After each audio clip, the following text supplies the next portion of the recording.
我还考虑他呢？这个他们不禁认为说，想到一个方面就是薛院长很漂亮，所以呢，他认为我是这个被美色所惑，以至于影响我的判断。所以当时是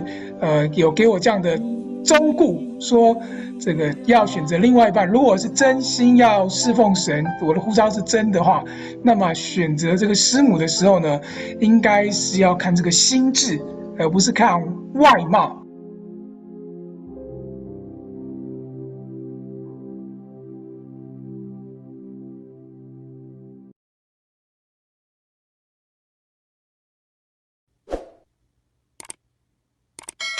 好，欢迎二位雪伦师母您好，宋恩牧师好，欢迎二位又回来我们的聊聊吧节目。好，那特别的开心，就是上一次我们听到神用他自己奇妙的手，把雪伦师母带进了医院啊。这个在别人来讲是一个灾难性的事情，但是没想到成就了一段奇妙的婚约，而且是一直在这个过程当中，你们两位呢都是在心里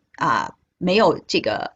定数。作为宋恩牧师呢，也不知道到底能不能追求上这位心仪的、这位心中的姑娘。那作为雪伦师母呢，可能还一直是心里在想，到底他是不是我的白马王子啊？所以呢，二人都是在一个问号当中，既是对自己的问号，也是对神的问号哈。那今天可能这个问号有的时候还会跳出来，不过没关系。那我们在这个过程当中来看神的手和神的作为。好，那接下来我就想请这个雪伦师母吧，你先来跟我们一起来分享一下，当这件事情你从心里开始想要决定继续下去和宋恩牧师交往的时候呢，有没有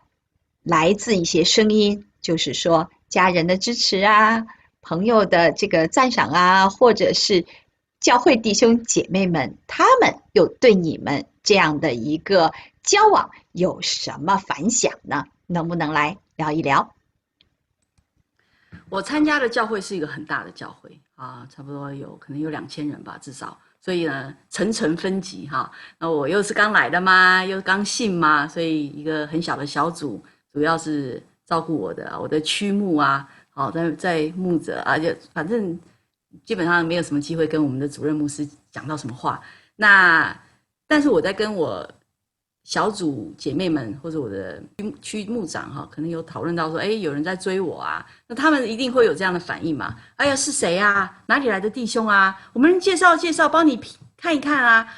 很合理嘛那我就讲说，哎呀，其实他是个传道人你知道他们的反应就不知道要怎么反应，他们就就是照说应该是让区长或者什么的来给你做个婚姻辅导结果来的是个传道人，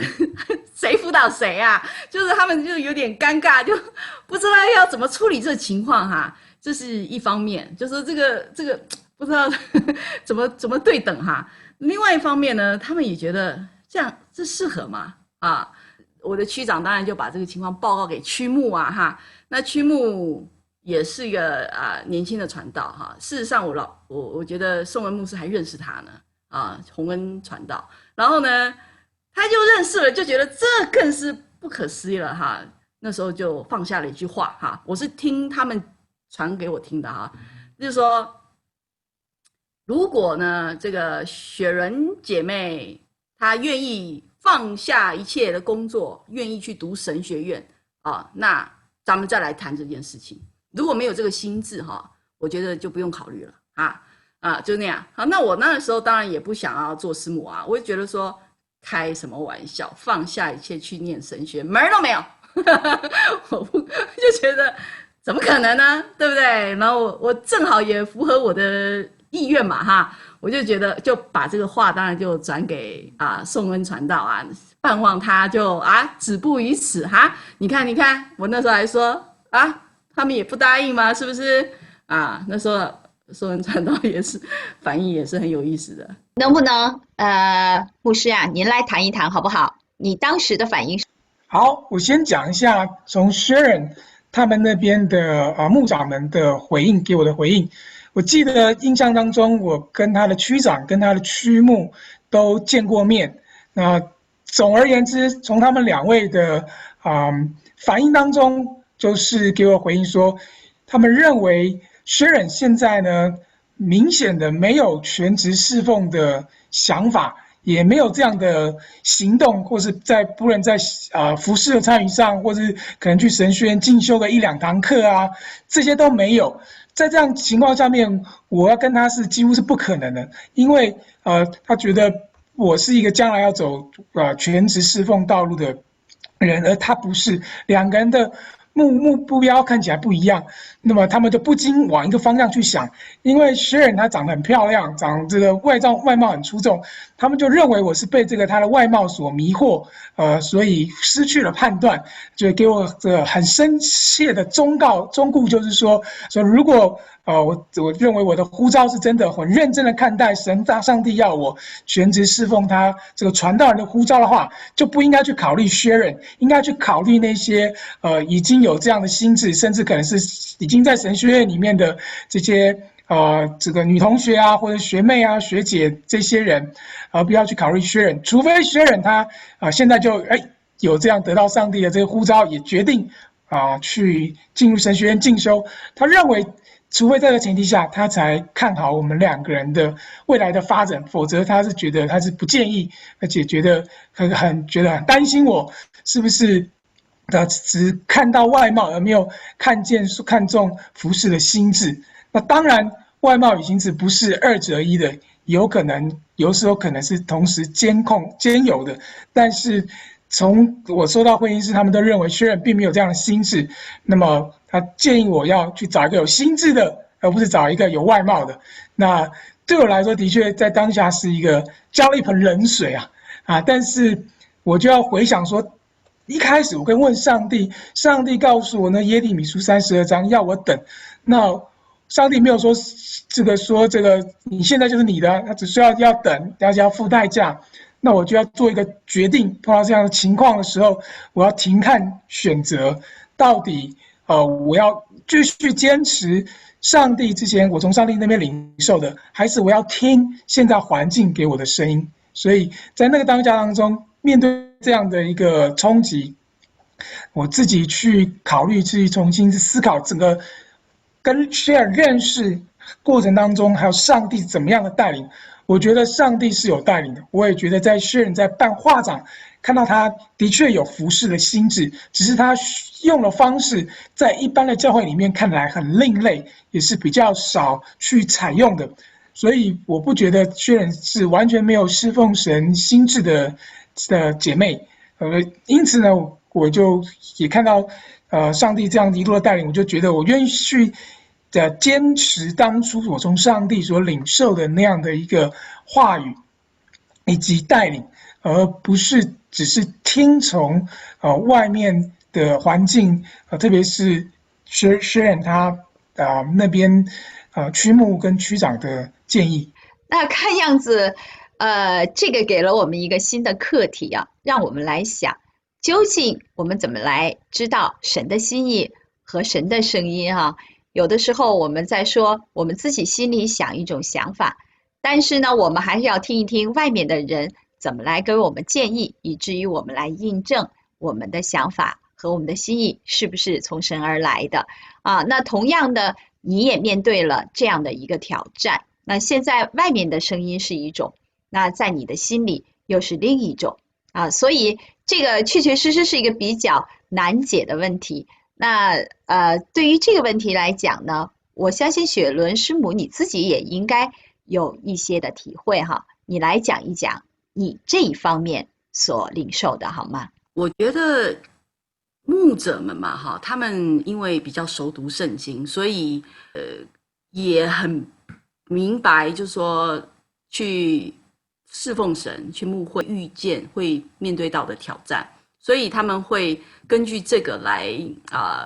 去评估这个姐妹们她们适合还是不适合哈，就是一对夫妻成不成功，我相信他们是有一些自己的经验跟智慧哈，是可以参考的。好，我们也应该要询问跟尊重哈，因为毕竟牧者的，就说弟兄姐妹的婚姻是神祝福的嘛哈，是神所配，也要是弟兄姐妹是印证祝福的嘛，这是我最觉得应该走的方向，觉得一定要去咨询好牧者这个属灵前辈的意见，好，所以我也这么做哈。那说实在话，我的教会牧者们哈，会有这样的反应，我觉得很自然，我自己也这么想啊。我也不是想要去做师母，也不想放弃一切念神学院，也不想出国，也不想这不想那的哈。那真的就不适合嘛哈？我自己都认同他们的意见了，能说什么呢？对吧？啊，更何况我也听到透过宋恩发现知道他在那神学院神学教授们好像也不是很赞成哈。那我就觉得，你看，不是我说我们不适合，是大家都说我们不适合哈。那时候我还挺高兴的，对，所以宋恩，你说说你神学院教授他们的看法啊？大概是由2位教授那时候知道我跟学人之间比较密切的互动，然后他就私下来问我了解一下这个姐妹怎么样啊，然后是哪个教会的啊，那就是他们比较在乎就是学人信主的年数很短，大概就可能那时候就2年左右。那么他们就觉得说，侍奉这条路啊，生命要成熟，就找这个师母，传道人找外来伴侣，能够要找生命成熟的，最好这个属灵信主时间稍微再长一点。他们就是非常委婉也客气的这样提点一下，就叫我再看看，再观察观察。另外一个教授就是提出说，就最好是看他现在是有服事的，那看到他对服事的态度。也可以去投射出的如果现在有这样的心智，那未来做师母那一定是会做得更好啦。如果现在都没有这个心智的话，未来恐怕有点堪虑。所以大概是这样，他们都比较委婉的去，第一个是关于他信主年岁比较短，第二是好像看到他现在没有有特定的在教会中有什么样参与什么样的服事，那作为他们的经验，他给我一些的提醒。让我去在这方面可以去多想想，多观察观察。我其实就是有一点放在那边，希望他自己知难而退嘛。那我不能说我没有去努力啊。我的牧者也介绍给你认识啦。他们给这一句话哈，虽然不好听，可是也是事实嘛哈。你应该去找属灵的。不是找美貌的姐妹，意思是他说他比较说宋恩牧师，没有抓到重点哈。那这样说实在话，对宋恩也是一种给他一点劝阻吧哈。那没有想到他在这么多的劝退之下哈，居然都不为所动哈，就坚定的在那边是。明白，谢谢你的建议。然后他又不退按照正常。大概就跑光了吧，就应该是会懂得退的呀，他怎么不退呢？就觉得这人怎么这么的这个牛皮糖黏着不放，但是呢又不会讨人厌。有些牛皮糖讨人厌，这个是他就是坚持在那里，就是一点都不退。我后来意识到说，这样一个这也许就是能够成为传道人很重要的特质吧，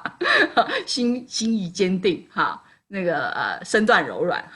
但是呢，碰到男主呢，也不那么容易放弃的，后来我就慢慢意识到如果他很重视面子，要去跟人家辩跟人家反驳什么的，估计大概也不会后面这个结果求你用我做你的器皿，将你的爱分享。